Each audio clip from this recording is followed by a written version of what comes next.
जय श्री राम दोस्तों।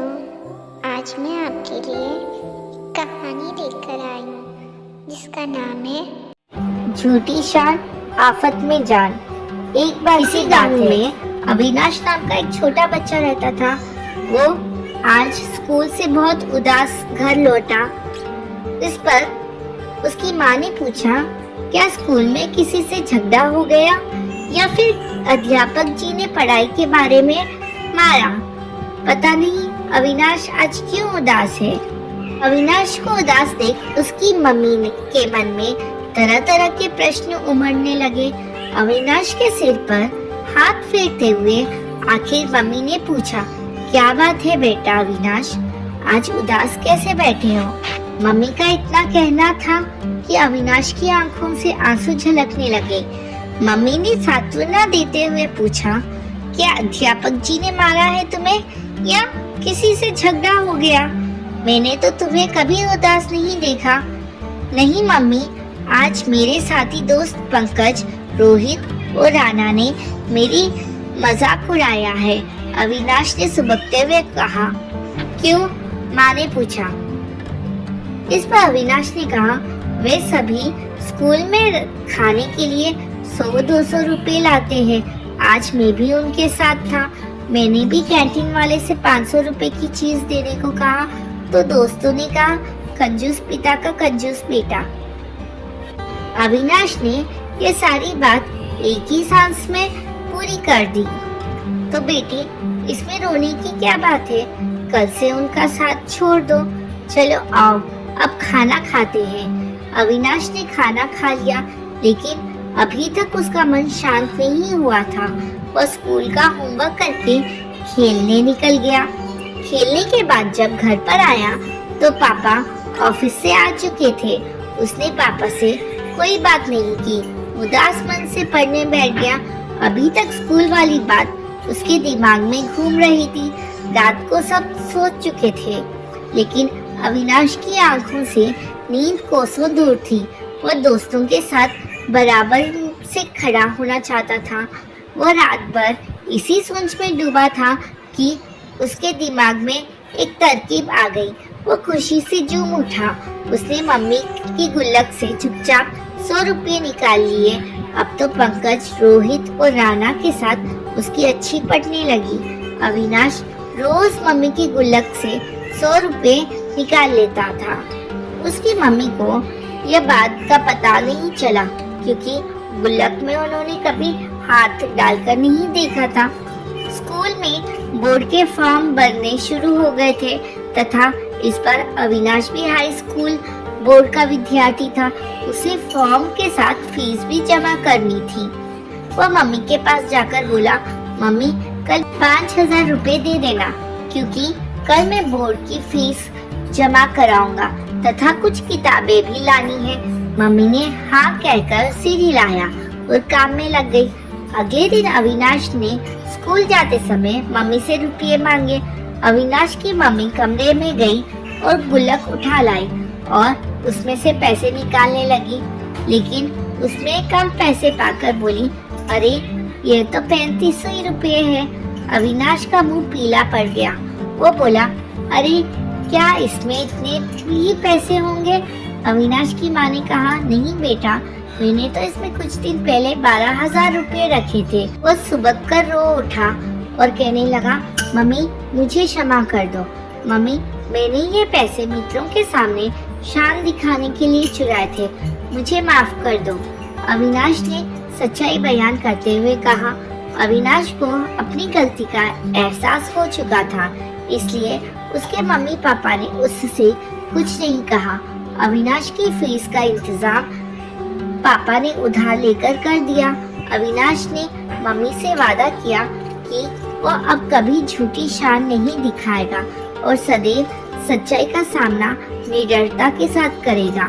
जय श्री कृष्ण, राधे राधे। सफलता और भाग्य। एक बार की बात है, नेपोलियन के पास एक बार उसका परिचित एक व्यक्ति को लेकर आया, जिसे वह सेना नायक के पद पर नियुक्त कराना चाहता था। यह एक बहुत कुशल और अनुभवी सेना नायक रह चुका है। और उसकी सिफारिश परिचित व्यक्ति ने कहा। नेपोलियन ने प्रश्न किया, क्या यह भाग्यशाली भी है? योगी और जीवन में सफल व्यक्ति भी भाग्य में विश्वास करते हैं। हमारे प्रयास में भाग्य की क्या भूमिका होनी चाहिए? इस प्रश्न का उत्तर आपको मिल जाएगा। उसने कहा, एक वास्तविक घटना से आपको इस प्रश्न का उत्तर मिल जाएगा। मैं कोलकाता आया हुआ था और मेरी इच्छा हुई कि मैं योगी रामकृष्ण परमहंस की स्मृति से जुड़ा हुआ दक्षिणेश्वर मंदिर देखने जाऊं। मैं हुगली नदी के दूसरे किनारे पर था और मंदिर तक पहुंचने के लिए नाव पर हुगली नदी पार करना आवश्यक था। नदी पूरे उफान पर थी और लहरों का उतार चढ़ाव डरावना था। मैंने नाविक से पूछा, क्या नदी पार करना सुरक्षित है? इस पर नाविक ने उत्तर दिया, प्रत्येक सुबह मैं यहाँ आता हूँ और श्रद्धालुओं को नदी के उस पार ले जाता हूँ। मुझे अच्छी तरह मालूम है कि हवा की दिशा और गति, नदी का बहाव, तूफान की संभावना, इन सब पर मेरा कोई नियंत्रण नहीं है, किंतु मेरे हाथों में पतवार है और मन में विश्वास है कि मैं नदी पार कर सकता हूँ। मेरे भाग्य का निर्णय उन शक्तियों द्वारा होता है जिन पर मेरा कोई नियंत्रण नहीं है, पर उनसे भयभीत होकर मैं अपना नित्य का कार्य बंद नहीं कर सकता। नदी में मैं अकेला नाविक नहीं होता हूँ। कई मछुआरे भी नदी में अपने जाल डालकर मछलियाँ पकड़ने निकलते हैं। यदि वे हिम्मत ना करें तो अनेकों लोगों को अपने भोजन में मछलियाँ नहीं मिल सकती। दुर्घटनाएं हो सकती हैं, पर इनके डर से हम प्रयास करना तो बंद नहीं कर सकते। मेरी सारी शंकाओं का निवारण हो गया। भाग्य का हमारे जीवन में निर्णय स्थान होता है, पर इस पर हमारा नियंत्रण नहीं है और इस कारण प्रयास करते समय हमें भाग्य की चिंता नहीं करनी चाहिए। असफलता के अनेकों कारण हो सकते हैं, भाग्य उनमें से केवल एक है। अधिकतर असफलताओं का कारण हमारा भाग्य नहीं होता, हमारे परिश्रम में कमी हमारी अधिकांश असफलताओं का मूल कारण होता है। यह उत्तर सुनकर नेपोलियन बहुत खुश हुआ और उसे अपने सेना नायक बना लिया। जय श्री कृष्णा। राधे राधे।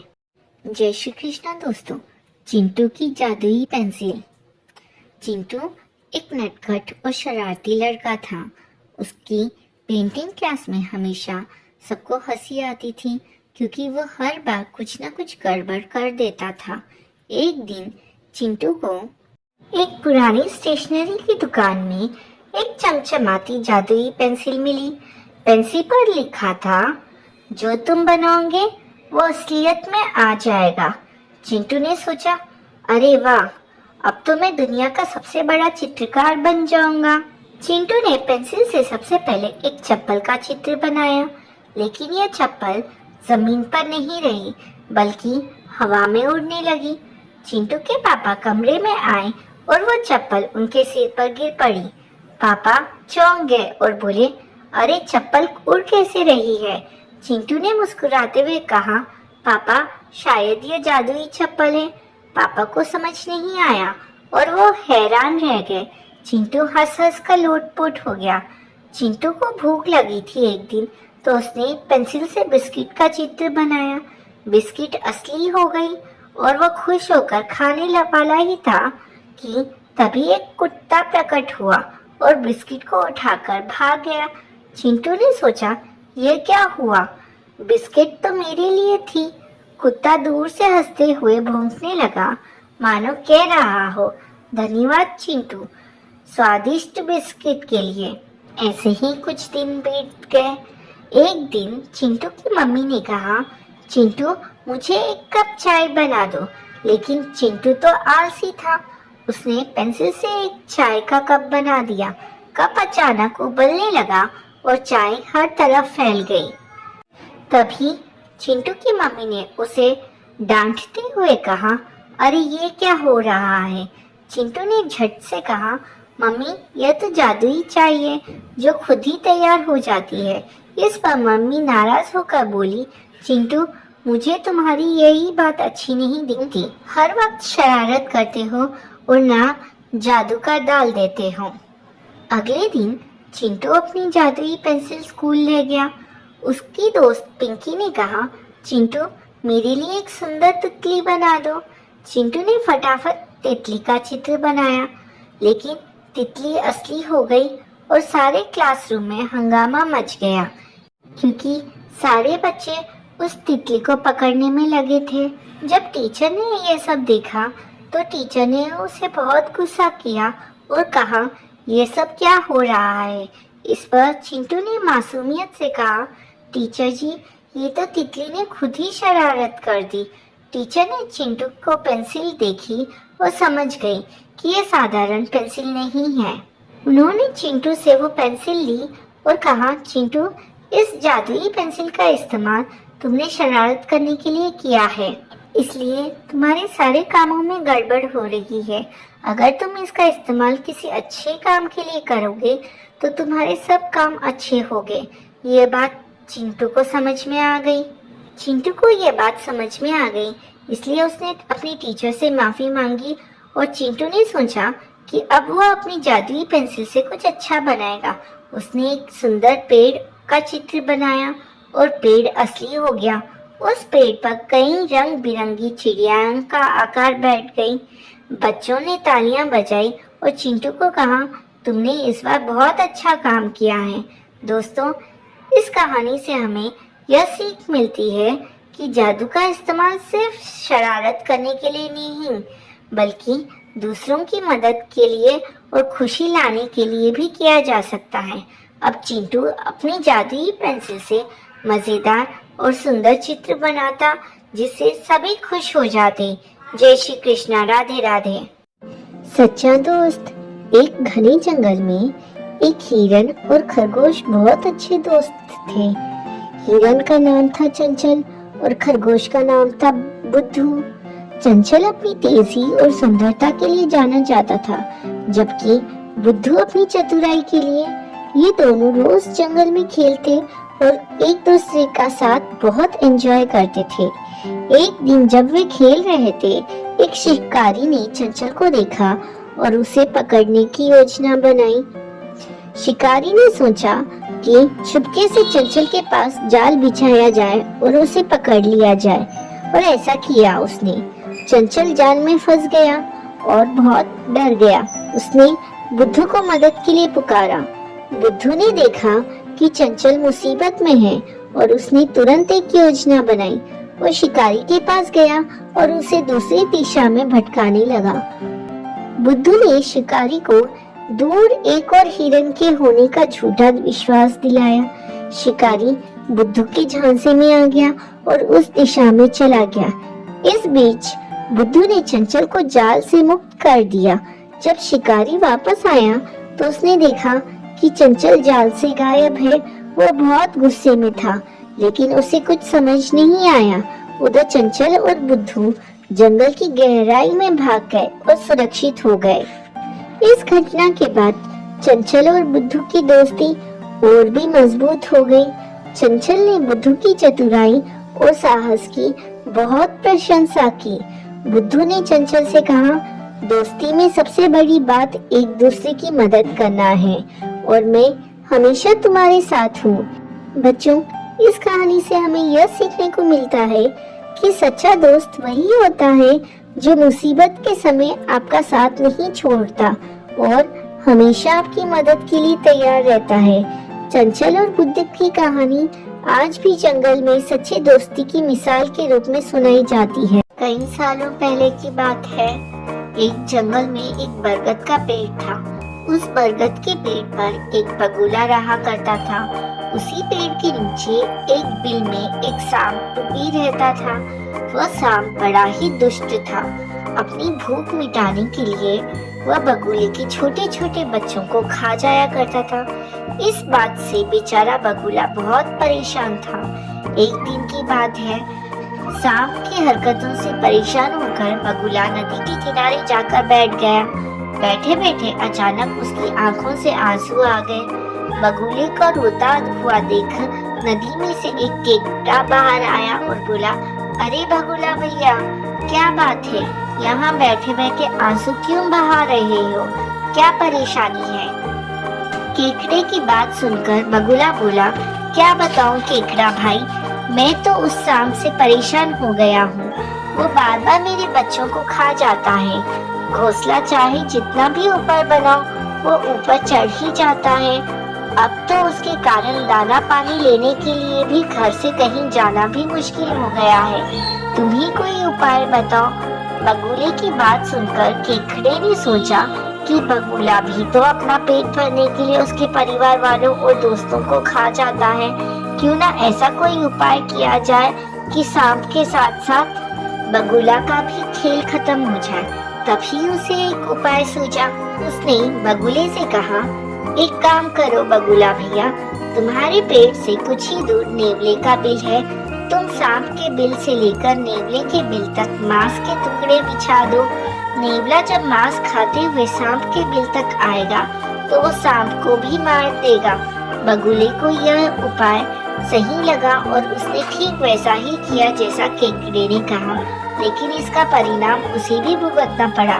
मांस के टुकड़े खाते खाते जब नेवला पेड़ के पास आया तो उसने सांप के साथ साथ बगुले को भी अपना शिकार बना लिया। दोस्तों, इस कहानी से हमें यह सीख मिलती है कि किसी भी बात पर आंख बंद करके विश्वास नहीं करना चाहिए। साथ ही उसके परिणाम और दुष्परिणाम के बारे में भी सोच लेना चाहिए। बोलने वाली गुफा। बहुत पुरानी बात है। एक घने जंगल में बड़ा सा शेर रहता था। उससे जंगल के सभी जानवर थर थर कांपते थे। वो हर रोज जंगल के जानवरों का शिकार करता था और अपना पेट भरता था। एक दिन वह पूरा दिन जंगल में भटकता रहा, लेकिन उसे एक भी शिकार नहीं मिला। भटकते भटकते शाम हो गई और भूख से उसकी हालत खराब हो चुकी थी। तभी उस शेर को एक गुफा दिखी। शेर ने सोचा कि क्यों ना इस गुफा में बैठकर इसके मालिक का इंतज़ार किया जाए और जैसे ही वो आएगा तो उसे मैं मारकर वहीं अपनी भूख मिटा लूँगा। यह सोचते ही शेर दौड़कर उस गुफा के अंदर जाकर बैठ गया। वह गुफा एक सियार की थी जो दोपहर में बाहर गया था। जब वो रात को अपनी गुफा में लौट रहा था तो उसने गुफा के बाहर शेर के पंजों के निशान देखे। यह देखकर वो सतर्क हो गया। उसने जब ध्यान से निशानों को देखा तो उसे समझ में आया कि पंजे के निशान तो गुफा के अंदर जाते सो है, बाहर आने के नहीं है। अब उसे इस बात का विश्वास हो गया कि शेर गुफा के अंदर ही बैठा हुआ है। फिर भी इस बात की पुष्टि करने के लिए सियार ने एक तरकीब निकाली। उसने गुफा के बाहर से ही आवाज लगाई, अरे ओ गुफा, क्या बात है, आज तुमने मुझे आवाज नहीं लगाई। रोज तुम पुकार पुकार कर बुलाती हो, लेकिन आज बड़ी चुप हो, ऐसा क्यों? अंदर बैठे शेर ने सोचा, हो सकता है ये गुफा रोज आवाज लगाकर इस सियार को बुलाती हो, लेकिन आज मेरी वजह से बोल नहीं रही है। कोई बात नहीं, आज मैं ही इसे पुकारता हूँ। यह सोचकर शेर ने जोर से आवाज लगाई, आ जाओ मेरे प्रिय मित्र सियार, अंदर आ जाओ। इस आवाज को सुनते ही सियार को पता चल गया कि शेर अंदर ही बैठा है। वो तेजी से अपनी जान बचाकर वहां से भाग गया। बच्चों, इस कहानी से हमें यह सीख मिलती है कि मुश्किल से मुश्किल परिस्थिति में भी बुद्धि से काम लिया जाए तो उसका हल निकल सकता है।